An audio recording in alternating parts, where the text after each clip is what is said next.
Have you ever been in a conversation with someone where you said one thing and the person twisted it into something completely different? Some people do this all the time. Some of them do it on purpose, and some people do it because they're not really listening.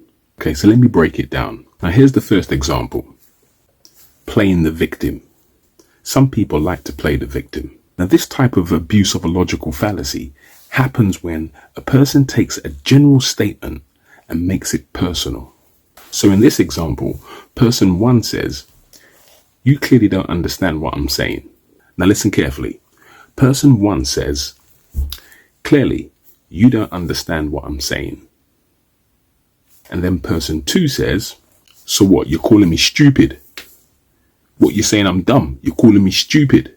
The problem here is, not understanding something doesn't mean you're stupid. It just means the message isn't getting across.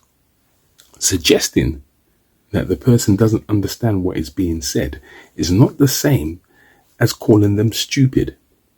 What it means is that the message that I'm trying to convey is not coming across. That's all it is. So for example, I may say to you, "I do not believe what you are saying." And then person two responds by saying, "So what, you're calling me a liar?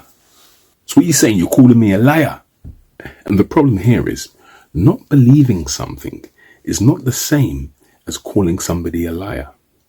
It just means the person is finding it hard to accept, and perhaps they need a bit more proof. You may say something like, "I believe this policy needs improvement." That's all you said, right?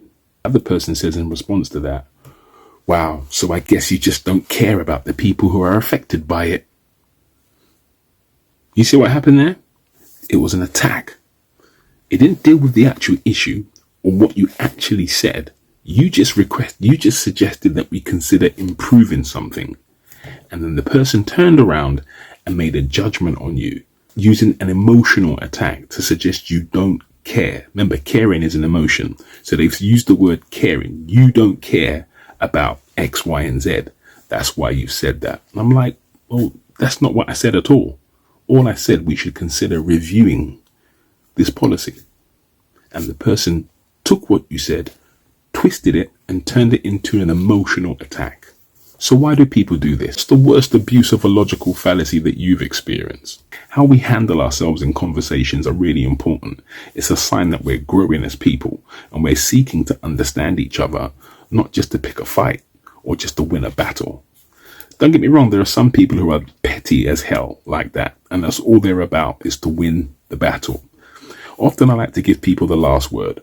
Even if I can close them down in an argument, just let them have it. It's not always necessary to make people feel intellectually inferior to you. So sometimes it's about us adjusting ourselves, regardless what intellectual level we operate on. Sometimes, and I'll give you this tip, it's a golden tip. Even if you know that you're standing on truth and you can see somebody just dodging, ducking and diving, getting caught up in their own abuse of a logical fallacy, just let them have the last word.